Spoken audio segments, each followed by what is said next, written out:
My partner here, Ted, often refers to the 7-foot piano as the sweet spot for every manufacturer. Today, we look at the GX series from Kawai, specifically the GX-6, their 7-foot monstrosity.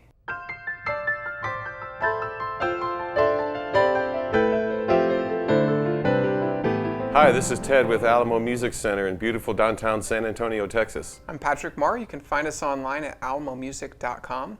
If you haven't already, please subscribe to our YouTube channels, check out our other videos, sign up for notifications, like our videos, leave us comments. We appreciate your support and we love to interact with you. Ted, I'm excited today because what did you tell me about this piano? It's just one of the best pianos I've ever played in my life. And I really, really like it. It is a dream come true. It's not, I want to say I'm thrilled to be here, but I'm not. I'm just really, really happy because this is a great piano. It is, and you were basically telling me. Soul speaker. Because you talk about, the Shigeru Kawais, and you're like, hey, those are almost too good of a piano for me to perform on. This is exactly what I mean. This is like right where you fall on the line where it's like, okay, how could there be a better piano than this? Because of course they do get more expensive, they do get better. They do get better, But this is one of those sweet spots in the manufacturing line, the GX-6, part of their BLAK series. This is the performance series from Kawai, above their entry line GL series, below their premium line, the Shigeru Kawais. But the GX series, tell me about it. Tell me about why you love it. Okay, the real secret to this piano is, to me, it's in the soundboard, and it's in the bass section. It's the only bass section of a piano that to me has the right amount of kick drum in it. It's not just the note, there's this oomph that goes with it. And you can feel it when you play it, that it's pushing all the right timbre tones. It's just magic. And what I like about it is it's right on the edge of being like the best piano you ever played, but it's also right on the edge to where you can hear it in rock and roll, you can hear it in jazz, and you wouldn't mind playing this piano for just about everything. And the reason why I'm real big on 7-foot. I love the scale. The pianos are always more timbrally balanced. They are easier to tune. And the other thing I like about them is that they're not overly large, not overly loud. This one here has a higher volume, I think, than a normal 7-foot piano. The tone is a lot rounder, a lot clearer. It seems to be pretty dynamic too. This piano, I think, is a great concert stage piano, and it's not even the top of the line instrument that they make. And I know there are other better, phenomenal 9-foot, 10-foot pianos around the world, but the reason why I like this one is when you think about how we listen to music and how certainly now with the media we're taking everything in over the internet a lot, but how many times have you really heard a 10-foot-6 Bosendorfer or a gigantic piano? Hardly ever in a rock and roll song, hardly ever in a jazz song.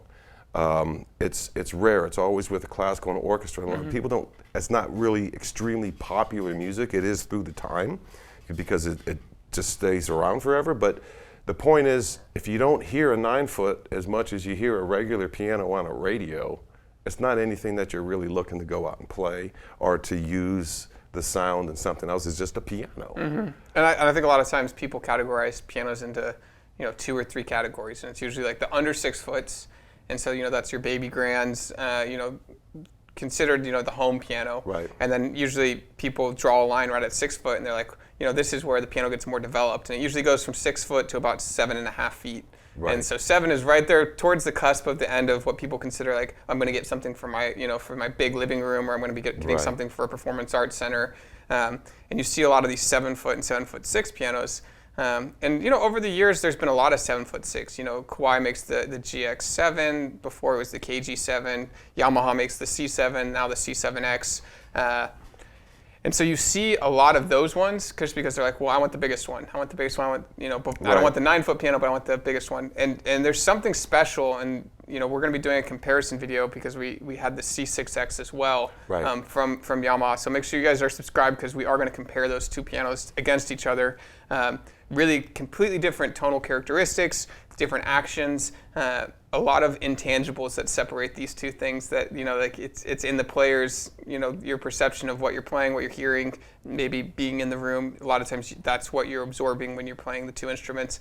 But to us, you know, we've had some time to, you know, how lucky are we that we Yeah, that hey man, that never escapes me, man. And and something that I just noticed on the GX-6, it's just how dynamically versatile it is. So, you know, whether you're very lightly playing on the bass section, you're still getting this very well developed lower tone, and then when you start to, you know, just work your dynamics up and playing harder and harder, it really starts to produce. It starts to climb, and really like that bass, you know, it's super developed at a low volume, but as you increase in volume, it's more of this giving. Yeah, and so it's incredible, and I think over time you know, this is a brand new one. It's actually going to an ISD here in town, but you know, well, that's the funny thing. Both these pianos were sold before they came into the store, the C6X and the GX6. So it tells you something about. It makes you double lucky. Yeah, it tells you something about the caliber of these instruments and you know, how they're sought after. But that 7-foot design, to your point, it's something magical about it, and we'll try to capture that when we record it as well.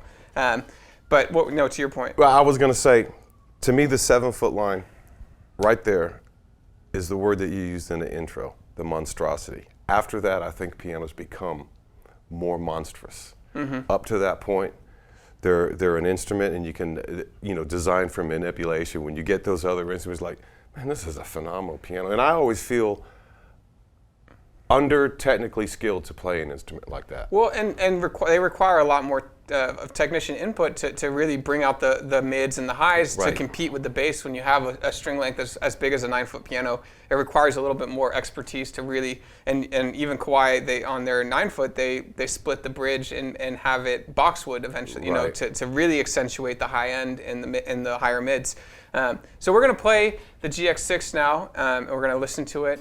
Let us know what you think. If you haven't played one before, please go check one out. We have stores in San Antonio, Austin. We also have a store in Kansas City, St. Louis, and in Michigan, part of Michigan Pianos. The Kawai Piano Galleries are in Kansas City and in St. Louis. Michigan Pianos is going to be in the Detroit metro area and in Traverse City up in the northern part of Michigan. So make sure you check one of those places out. We've got GXs at all the locations and possibly GX6s. I know right now we do have a couple of them. And so incredible instruments. Let's take a listen. We'll come back and talk about the Black series.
Well, Patrick, what do you think of playing that piano? I mean, it's incredible. Let's talk about the action. I think that's something that really makes this piano stand apart from some of the other 7-foot pianos that we play. We've had Steinway Bs, we've had the C6.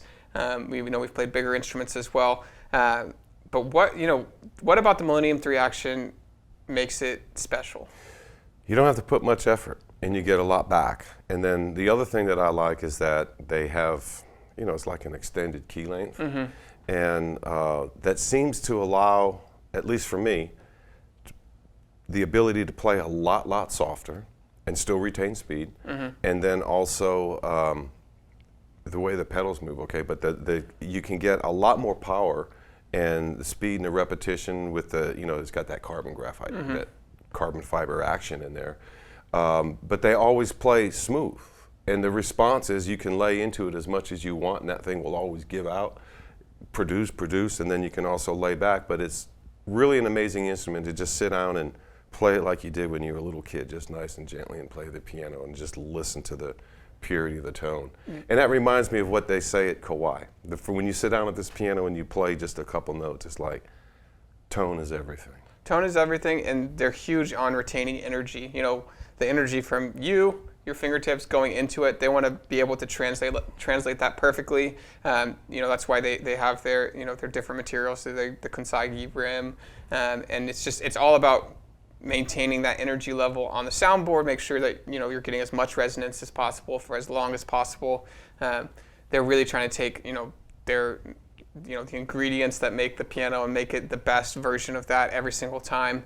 And so they're all about retaining that. They have that stretcher bar. Well, that's what I was going to say. They're the only manufacturer that has, I don't want to say over-engineered and over-designed, but they properly built that stretcher bar, because when you tune those pianos, you can feel that from the hammer to the pin block, to how all that connects. It's the most solid feeling piano you'll ever yeah, and they have an acronym. They call it SOLID, but it's the stretcher overlap. Right. It's connected to the rim. It's connected to the pin block. It's all together so that it can so that nothing's dispersing through the manufactured item. That process is just the acronym they use. SOLID is precise for that. Mm-hmm. And so it's great soundboard. This is their premium soundboards. The only thing that gets nicer is when they use on the Shigeru Kawais. They age it for 5 to 10 years. So there is a SK6 that we've had here at the store as well, which is a fantastic instrument. We will be comparing those together at some point too. But just an amazing sounding instrument. The Black Series, all the way down to the GX1, all the way up to the GX7. Very, very popular instruments. It replaced the KG series of the past, which we saw in many institutions and many churches and performing arts venues. It's the KG series made a name for Kawai for many years. I love this Black GX series, because every single one of those models, they all play the same, mm-hmm. and they all respond the same. But as you go up in size, you start getting more and more. Yeah, and the rim gets a little bit thicker. Yeah. There's more oomph in the bass, that kind of stuff. And so if you have if you've ever played one, please leave some comments, because we know and we appreciate your insight. Lots of people have just fallen in love with this. Right. I think it was like in the late, 2011, 2012, they actually changed the spec a little bit, and they made it a little bit larger, as well as the key length got a little bit longer. So you get a little bit more control, a little bit longer key. And so this is the brand new GX-6 from Kawai. Incredible instrument. Please leave comments if you've had the opportunity to play one. If you've always had it on your wish list to play one. I can only say that every pianist deserves to go and try one of these. You'll never forget the experience. It's worth just coming to play one and being like, wow, that was an incredible experience, because it really does translate what you're playing to a different degree, and it's a lot of fun. $75,000 MSRP, so mm-hmm. it's not the most expensive piano out there, but it's definitely approaching the more expensive ones. And so make sure you guys come check it out. And if you've played one, please leave a comment. Make sure you're subscribed, because we are going to be comparing it against the Yamaha counterpart, the C6X. And we'll be doing a battle between the two of them. Which one's better? Right. Which one's going to sound more full? You guys be the judge. So we will make sure to bring that to you. Thank you guys for watching. Make sure you're subscribed, and make sure to come check us out at one of our locations.